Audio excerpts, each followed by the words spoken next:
မင်္ဂလာပါခင်ဗျဆရာငယ်ပါခင်ဗျနော်ဆရာကဒီ2025ခုနှစ်မေလအတွင်းမှာဥစွာပထမတနင်္ဂနွေသားသမီးမိတ်ဆွေတွေအတွက်တလစာခေါ်စရန်ချင်းနဲ့ချောင်းရန်ဆောင်ရန်အတွက်ကိုပြောပြပေးမှာဖြစ်ပါတယ်ခင်ဗျ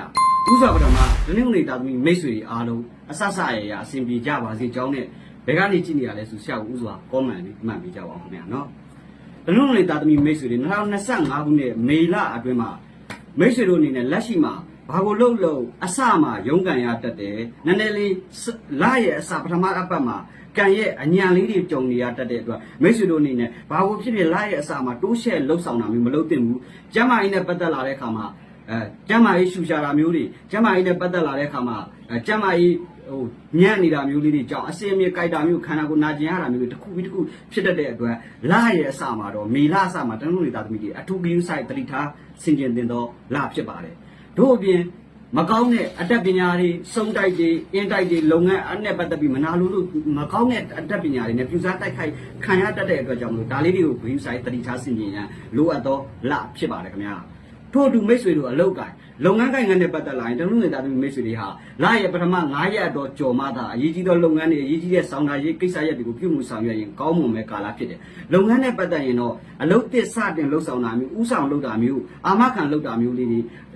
လှုပ်ဆောင်ရတာမျိုးတွေမှာအနှဲငယ်လေးပုံမူတတိထားတင်တော့လာဖြစ်တဲ့အတွက်ကြောင့်မလို့အထူးသဖြင့်ဘာကိုလှုပ်လို့တေချာတဲ့မိတ်ဆွေတို့9လပိုင်းဟာလုပ်ငန်းပြိုင်အလုပ်ပြိုင်တွေပေါ်လာရတာမျိုးလုပ်ငန်းနဲ့ပတ်သက်လို့ရှိရင်ဘာကိုလှုပ်လို့ကိုယ့်ကိုအပြိုင်ဆိုင်တွေများစွာကြုံရတဲ့အတွက်ဇွဲရှိရှိနဲ့ဇောက်ရှာပြီးလုံမာတာအောင်မြင်တဲ့ပြဿနာတွေမကောင်းပြောခံရတာမျိုးမိမိကိုတပုတ်လေးနဲ့ပြောခံရတာမျိုးလေးကြုံရတတ်တဲ့အတွက်ကြောင့်မလို့ဖြစ်နိုင်လို့ရှိရင်တလုံးနေတာပြီးမိတ်ဆွေတွေအနေနဲ့ဘာကိုဖြစ်ဖြစ်ပြဿနာတွေတပုတ်လေးတွေကိုမျက်နှာရှင်းဆိုင်ဖြေရှင်းနေတာမျိုးထက်ဥပ္ပခါပြုထားတာပိုကောင်းပါတယ်ပြဿနာကိစ္စတွေပေါ်လာတဲ့အခါမှာရှင်းလေရှုပ်လေဖြစ်ရတဲ့အတွက်ကြောင့်မလို့တနင်္ဂနွေသားသမီးမိတ်ဆွေတွေကဒီရက်9လပိုင်းဆိုတဲ့ကာလအတော်တွင်းမှာတော့ပြဿနာကိစ္စရပ်တွေကိုဖြစ်နိုင်ရင်ဥပ္ပခါပြုထားနဂလတ်ပြုထားတာကောင်းတယ်ထို့အတူပဲမိတ်ဆွေတို့မိတ်ဆွေဟောင်းအပေါင်းအသင်းဟောင်းတွေနဲ့ပတ်သက်လို့ညံ့ပါတယ်လုပ်ငန်းကိုင်ငန်းနဲ့ပတ်သက်ရင်ဥစွာညံ့တာလေးကိုဆရာဥစွာပြောပေးမယ်လုပ်ငန်းကိုင်ငန်းနဲ့ပတ်သက်ရင်တနင်္ဂနွေသားသမီးတွေကမိတ်ဆွေဟောင်းအပေါင်းအသင်းဟောင်းအလုံဟောင်းတွေညံ့ပါတယ်လုပ်ငန်းဟောင်းကိုတိုးရှဲလှုပ်ဆောင်တာမျိုးထက်အသစ်လှုပ်ဆောင်တာမျိုးကပုံမူပြီးတော့အားသာကောင်းမွန်ပြီးတော့တိုးတက်နိုင်ပါတယ်ခင်ဗျထို့အပြင်အိမ်တွင်းရေးကိစ္စတွေမိသားစုရေးကိစ္စတွေအမွေကိစ္စတွေအမှုကိစ္စတွေကိုဖြစ်နိုင်ရင်ကိုယ်တိုင်နဲ့မပြုလုပ်နဲ့အဲ့ဒီလိုဖြစ်နေတဲ့သူတွေကိုလည်းမကူညီပါနဲ့အိမ်တွင်းရေးကိစ္စတွေမှာမိသားစုရေးကိစ္စတွေအစတွေမှာတဦးနဲ့တယောက်နဲ့တယောက်နားလည်မှုလွဲရတာမျိုးလေးတွေကိုယ့်ကြောင့်ဆိုပြီးတော့ဘိုင်နှိမ့်တက်တဲ့အတွက်ကြောင့်မလို့မိမိအနေနဲ့အိမ်နဲ့အဝေးကိုသွားပြီးတော့လောက်တာမျိုးလေးတွေခရီးသွားကိစ္စမျိုးလေးတွေမှာပုံမူအားသာကောင်းမှပါတယ်ဒီ9လပိုင်းဆိုတဲ့ကာလအတာအတော်ပြမှာဆိုတလုံးတွေသားသမီးတွေဟာငွေကြီးနဲ့ပတ်သက်ရင်ငွေဝင်ကိန်းရှိပါတယ်ငွေကြီးနဲ့ပတ်သက်ရင်ဘာမှမခက်ခဲဘူးအိမ်တွင်းရေးမိသားစုရေးလူမှုရေးကိစ္စလေးတွေမှာတော့တော်တော်လေးဂရုစိုက်တတိထားရမယ်ဒီလိုမျိုးမကောင်းပြောခံရတဲ့အခါမှာလူမျိုးရေးကိစ္စတွေတဦးနဲ့တယောက်နဲ့တယောက်ပြဿနာအတိုက်ခိုက်တွေကြုံလာရရင်မကောင်းတဲ့သတင်းတွေပပျောက်စေဖို့အတွက်ဆိုရင်ဆရာရေရာလေးတစ်ပါးလေးပြောပေးပါမယ်ဆရာတို့ပကံများထဲမှာ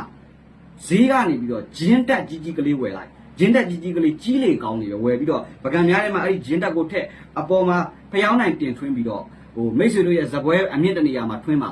ဂျင်းထဲတာတွေအားလုံးဟုတ်ရွေးဖြစ်စေမဟုတ်ရွေးဖြစ်စေအပုတ်တွေကြော်နေတာတွေအားလုံးပျောက်သွားပါလိမ့်မယ်မပြောင်းမရှင်းထွင်းပါခင်ဗျာနော်ဒါဆိုရင်ကံကောင်းလာပါလိမ့်မယ်ကောင်းပြီငွေကြီးနဲ့ပတ်သက်လာရင်ထီကန်ဆန်းလို့ကောင်းတယ်ထီပေါက်နိုင်တယ်မမြင်ရတဲ့အဆောင်ချောက်ပဋ္ဌာန်းဆက်တွေရဲ့ပုံကိုယ်ဆက်တွေအကူအညီတွေရရှိတတ်တယ်လို့တပည့်သားသမီးတွေနဲ့ပတ်သက်ပြီးတော့ငွေကြီးကံတွေအထောက်အကူရရှိတာမျိုးလေးတွေကြုံရတတ်တယ်တရွာမှာပြောင်းသူကောင်းမဖြစ်ဆိုတဲ့အတိုင်းပဲနေရာထိုင်ကြီးအပြောင်းလဲအလိုပြောင်းလဲလှုပ်ဆောင်လို့တဲ့မိတ်ဆွေများဘာကြောင့်မှတုံဆိုင်မနေပဲနဲ့အပြောင်းလဲနဲ့ရဲရဲဝန်းနဲ့ရှေ့တို့ဆောင်ရလှုပ်ဆောင်မှာအကျိုးပေးပါတယ်နိုင်ငံခြားကိစ္စခရီးသွားကိစ္စ passport visa လုပ်ငန်းနဲ့ပတ်သက်လာလို့ရှိရင်ရှေ့တို့ဆောင်ရရင်ထူးထူးခြားခြားနဲ့ကံကောင်းခြင်းတွေရရှိပါမယ်ခင်ဗျအဝေးတနေရာကဆွေမျိုးသားချင်းတွေအဆက်အသွယ်ပြတ်နေသူတွေတဦးတယောက်နဲ့ငကိုကဝေးကွာနေတော့မိတ်ဆွေတွေပြန်လဲစုံစည်းရတာမျိုးအဆက်အသွယ်သတင်းကြားရတာမျိုးတွေကြုံရတတ်တယ်ယာရုလုပ်ငန်းကိုင်ငန်းနဲ့ပတ်သက်ရင်ယာရုပြောင်းတာမျိုးတွေယာရုတက်တာမျိုးတွေယာရုတိုးတာမျိုးတွေကြုံရနိုင်သောကာလဖြစ်တဲ့အတွက်တော့ရှေ့တို့ဆောင်ရလှုပ်ဆောင်မှုကောင်းသောကာလဖြစ်ပါတယ်အလုံဟောင်းမိတ်ဆွေဟောင်းတွေအပေါင်းအသင်းဟောင်းတွေရည်စားဟောင်းတွေချစ်သူဟောင်းတွေအားလုံးအဟောင်းအဟောင်းတွေအားလုံးက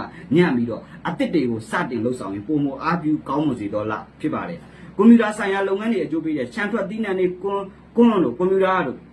အစရှိတဲ့တနင်္လာလုပ်ငန်းတွေနဲ့ပတ်သက်တဲ့အရာလေးတွေမှာအကျိုးပေးဆောင်ရွက်ပါငွေကြီးနဲ့ပတ်သက်လာရင်လက်လွန်ထားတဲ့ငွေကြီးတွေမှာပြန်လဲတောင်းတာမျိုးတွေရရှိတတ်တယ်ထူးထူးခြားခြားဒီလမှာဆွေမျိုးသားချင်းတွေရဲ့အကူအညီထောက်ကူကိုညီကိုမောင်တို့ကသားချင်းတွေရဲ့အကူအညီထောက်ကူကိုရရှိတတ်သောကာလဖြစ်ပါတယ် ယာရုလုပ်ငန်းကိုင်နဲ့ပတ်သက်ရင်ယာရုလုပ်ငန်းအပြိုင်အဆိုင်တိုက်ခိုက်ပြီးပေါ်တက်တယ်လို့အထက်လူကြီးနဲ့စကားပြောဆိုတဲ့အခါမှာစကားပြေ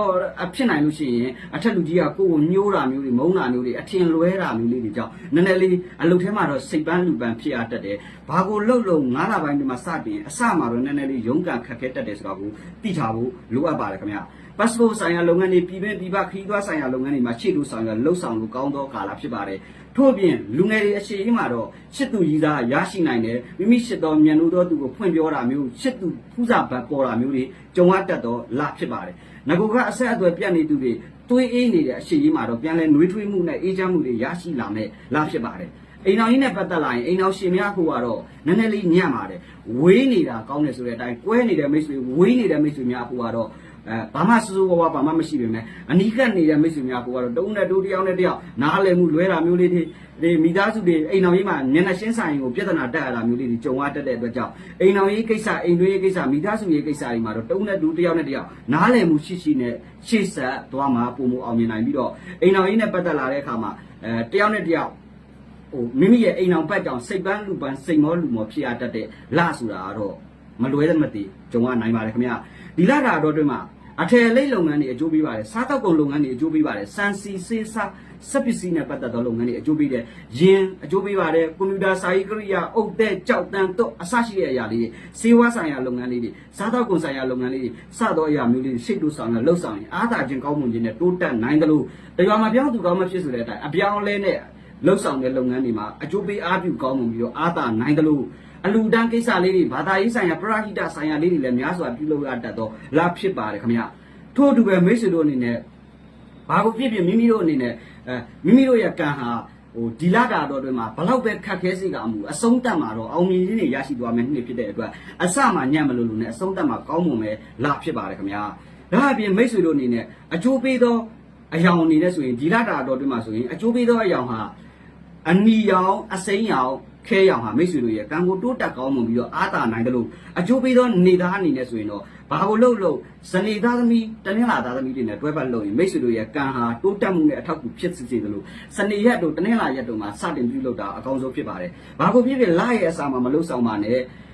အားနည်းစီပါတယ်အကျိုးပေးသောကဏ္ဍအခရာတွေအနေနဲ့ဆိုရင်2ကဏ္ဍ9ကဏ္ဍ9ကဏ္ဍတွေဟာမိတ်ဆွေတို့ရဲ့ကံကိုအားသာကောင်းမွန်ပြီးတော့တိုးတက်နိုင်သောလဖြစ်ပါတယ်အကျိုးပေးစေတော့နော်ဟုတ်အကျိုးပေးစေတော့လုပ်ငန်းဆောင်တာအနေနဲ့ဆိုလို့ရှိရင်တော့မိတ်ဆွေတို့ရဲ့အရေးကြီးသောကိစ္စတွေကိုလှုပ်ဆောင်တဲ့အခါမှာပြောဆိုတဲ့အခါမှာအောင်မြင်စေရန်အတွက်ဆိုရင်မိမိတို့အနေနဲ့မိမိတို့ရဲ့လုပ်ငန်းကိစ္စအရေးကြီးတဲ့ကိစ္စတွေဆောင်ရွက်တဲ့အခါမှာလမ်းဘေးမှာသွားလာနေတဲ့အခါမိမိတို့ခရီးသွားကိစ္စအရေးကြီးကိစ္စတွေအဆင်ပြေအောင်မြင်စေဖို့အတွက်လမ်းမှာတွေ့တဲ့ကြောက်ခဲကလေးအသေးလေးနှလုံးကိုဆောင်ယူပြီးတော့မိတ်ဆွေတို့ရဲ့လိုရာကိစ္စကလေးတွေကိုပြောဆိုဆောင်ရွက်ရင်အောင်မြင်ခြင်းတိုးတက်ခြင်းတွေရရှိနိုင်တော့လာဖြစ်ပါတယ်အကျိုးပေးသောကဏ္ဍအခရာတွေအနေနဲ့နှစ်ကဏ္ဍပြောပြီးသွားပြီเนาะအကျိုးပေးစေသောအရာဟာအခြေဆူဆူအရာဖြစ်ပြီးတော့စန်းတီယာရက်ကတော့အနောက်တောင်အရာဖြစ်ပါတယ်ခင်ဗျာဒါအပြင်မိတ်ဆွေတို့ဒီလတာအတော်တွင်မှာသတိထားစင်နေရမှာတော့အမှုပညာဆိုင်ရာလုပ်ငန်းတွေလှုပ်ဆောင်နေတဲ့နှလုံးတွေသားသမီးတွေညံ့ပါတယ်အတက်နိုင်ဆုံးတပုတ်လေးလွင်ပြောခံရတာမျိုးလေးကြုံရတတ်ပါတယ်ဒါအပြင်အဖွဲ့အစည်းအသင်းအဖွဲ့နဲ့အများနဲ့ပတ်သက်ပြီးတော့ဆက်ပြီးတော့လောက်ရတဲ့တနင်္ဂနွေသားသမီးများအဖို့ဒီကာလအတော်တွင်မှာဖြစ်နိုင်ရင်နည်းနည်းလေးကံလေးကညံ့တယ်အမှုပညာဆိုင်ရာလုပ်ငန်းတွေပကြည်ပခုဘေးတင်ဘေးဒဆန်းကျန်တရုပ်ဆောင်နဲ့ပတ်သက်တာတွေအားနည်းစီတော့လဖြစ်တာတော့အသေးအကြပဲဖြစ်ပါတယ်ခင်ဗျာဒါအပြင်အများနဲ့ပတ်သက်လာရင်မိမိရဲ့အတွေးခေါ်တွေကနည်းနည်းလေးဆွမ်းနာလို့ပေါ့ကံခေနေတာမျိုးလေးတွေကြုံရတဲ့အတွက်ကြောင့်မလို့နည်းနည်းတတိထားဆင်ញင်ရလိုအပ်ပါတယ်ဒီလတာတော့ဒီမှာဘာကိုလှုပ်တနင်္ဂနွေရင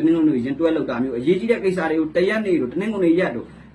15ရက်တို့14ရက်တို့မှာအတက်နိုင်ဆုံးဆင်ញင်တတိထားလှုပ်ဆောင်ပြီးဖို့လိုအပ်ပါတယ်ခင်ဗျာတတိထားဆင်ញင်ရမယ်အရာကတော့အဟောင်းတွေအားလုံးကိုညံ့ပါတယ်မိတ်ဆွေဟောင်းအပေါင်းအသင်းဟောင်းစက်ပစ္စည်းဟောင်းရင်ဟောင်းကြီးစားဟောင်းချစ်သူဟောင်းတွေတောင်ညံ့ပါတယ်ခင်ဗျာတပုတ်လေးပြောခံရတတ်တယ်အမှုကိစ္စတွေအမွေကိစ္စတွေဖြစ်နိုင်ရင်မကူညီပါနဲ့ကိုပါရောပြီးတော့အပူကူတတ်ပါတယ်ဘာလို့လို့ဒီလာတာတော့တွင်မှာမိတ်ဆွေတို့အနေနဲ့အရေးကြီးသောဆောင်တာမိတ်ဆွေတို့အနေနဲ့ဒီလာတာတော့တွင်မှာဆိုရင်ဘာလို့တတိထားဆင်ញင်ရမယ်အရက်ခရီးသွားရန်အတွက်ဆိုရင်လို့ရှိရင်မျက်နှာမမူသွားတဲ့အရက်တတိထားဆင်ញင်ရမယ်အရက်ဟာအနောက်စွစွရက်ဖြစ်ပြီးတဲ့အခါမီခိုးရောင်တို့မဲနယ်ရောင်တို့ဝစ်စင်တာလေးတွေကိုတတိထားဆင်ញင်ပြီးတော့လှုပ်ဆောင်ပြီးဖို့လိုအပ်ပါတယ်အရေးကြီးသောကိစ္စတွေကိုပြုမှုတဲ့အခါကြံ့ကြာစေနိုင်ပါတယ်ခင်ဗျမိတ်ဆွေတို့ရဲ့ရောင်းကုန်တွေဝယ်ကုန်တွေအယောင်းထွက်စီဖို့မိတ်ဆွေတို့ရဲ့ကုန်ပစ္စည်းတွေကိုခဲတံလေးတစ်ချောင်းနဲ့ ခုနှစ်ချက်တိတိထိပြီးတော့ရိုက်ပုတ်ထိတွေ့ပြီးတော့ရောင်းလိုက်ပါဒါဆိုရင်မိတ်ဆွေတို့ရဲ့ကုန်ပစ္စည်းတွေအယောင်းဝယ်တွက်သွားပါလိမ့်မယ်ခင်ဗျာပညာရေးနဲ့ပတ်သက်လာရင်တော့နည်းနည်းလေးတနင်္ဂနွေသားသမီးတွေအယုံကန်ရတာမျိုးလေးတွေစိတ်ပန်းလူပန်းစိတ်မောလူမောဖြစ်ရတတ်တော့လာဖြစ်တဲ့အတွက်တက်မြောက်ပြီးတော့အရာကိုသာအသုံးချပါလို့ပဲဆရာကအကြံပေးလိုပါတယ်ကောင်းပြီဒါအပြင်မိတ်ဆွေတို့ဒီလတာတော့တွင်မှာဆိုရင်လူမှုရေးကိစ္စတွေဆွဆွဲခံရတတ်တယ်အယိုးဆွဆွဲခံရတဲ့အတွက်တော့တတိထားသွားလာတာဟာပုံမကောင်းမွန်တော့လာဖြစ်ကြောင်းဆရာကထပ်လောင်းပြောလိုပါတယ်မိတ်ဆွေတို့အနေနဲ့အဆက်ဆက်ရရအစဉ်ပြေအောင်မြင်စေပြီးတိုးတက်စေရန်အတွက်ပြုလုပ်ရမယ့်ဂျေရီယာမပြောမိမှာဆရာငယ်နာမှာပြည်နေမေးရင်ခွန်9392946 WhatsApp Telegram မှာဖြစ်စေ Viber မှာဖြစ်စေဆက်သွယ်မေးမြန်းနိုင်ပါကြောင်းနဲ့ဆရာTikTok Messenger မှာဗီဒီယိုမဟောကြောင်းကိုထပ်လောင်းဩဘာပြုရင်းနဲ့မိတ်ဆွေတို့အနေနဲ့အဆက်ဆက်ရရအစဉ်ပြေစေရန်အဋိဌံဝင်လို့တပတ်ဆိုလို့ရှိရင်တော့အဋိဌံပြုလို့တဲ့မိတ်ဆွေများအဖို့ကတော့ဆရာတို့ရတေကြီးဥခန္ဒီရဲ့ဂါထာကိုပဲပတိစိတ်တာမျိုးဖြစ်စေရတေကြီးဥခန္ဒီရဲ့ပတိစိတ်ကြီးဖြစ်တဲ့အရဟံတိတ်တိဘဂဝါအောင်ဆိုသောပတိကိုတစ်နေ့ကို9ပတ်နှုန်းနဲ့မိမိတို့17ရက်ပဲဝင်မိမိတို့နဲ့6ရက်ပဲဝင်နိုင်ရလေးကိုအဋိဌံပြုနေအောင်မြင်တိုးတက်ပြီးတော့အစဉ်ပြေသွားမှာအသေးကြပဲဖြစ်တယ်ခင်ဗျာကန်ဆာတာညံ့နေတာတွေကိုပြေပြောက်စေဖို့အတွက်ဆိုရင်တော့မိတ်ဆွေတို့အနေနဲ့ကန်ဆာတာညံ့နေမှုတွေကိုအားနည်းစေမှုတွေကိုပြေပြောက်တိုးတက်စေရအတွက်ဆိုလို့ရှိရင်တော့မိမိရဲ့အဝေအစားအဟောင်းလေးကိုမိမိရဲ့မွေးနေ့မှာမရှိစင်းရဲသားတော့နော်ဟိုဆွမ်းလာလို့ပေါ့ရှေလက်အင်ကချို့တဲ့နေတွေကိုသူတွေကိုလှူဒန်းရင်ကံကောင်းစီပါတယ်အဆက်ဆက်ရရအစဉ်ပြေစေပြီးငွေကြေးကံအားကောင်းစေရန်အတွက်ပြုလုပ်ရမယ်ရေဒီယာအနေနဲ့ဆိုရင်တော့ဆရာတို့ဟိုမိတ်ဆွေတို့ရဲ့ဟုတ်လားဟိုအိမ်မှာကျွေပကံပြားတစ်ချက်အဝိုင်းလေးထဲမှာဖြစ်စေနော်ကျွေပကံပြားတစ်ချက်ထဲမှာဘာလို့ရမလဲဆိုတော့ဆရာတို့စထဘာဝလို့ရေးလိုက်စဒဘာဝလို့ရေးလိုက်စထဘာဝလို့ရေးပြီးသွားတဲ့အခါမှာမိတ်ဆွေတို့ရဲ့အဲ့ဒီရဲ့နော်စထဘာဝရေးထားတဲ့ကျွေပကံများထဲမှာပေါင်မုတ်က2ချက်ဒါပြီးတော့တောက်တော်ကြီးကတစ်ခွက်လှူပြီးတော့မိမိတို့အနေနဲ့ငွေကြေးကံကောင်းစီဖို့အတွက်အစင်ပြေအောင်မြတ်စွာဘုရားရှင်မှာဆုတောင်းရင်ကံစားတာကောင်းပြီးတော့အဆက်ဆက်ရအောင်မြင်လာမယ်ဆိုတဲ့အကြောင်းပြောရင်းနဲ့တနင်္ဂနွေသားသမီးမိတ်ဆွေတွေအားလုံး9လပိုင်းအတွင်းမှာအောင်မြင်မှုတွေအလီလီပိုင်ဆိုင်လို့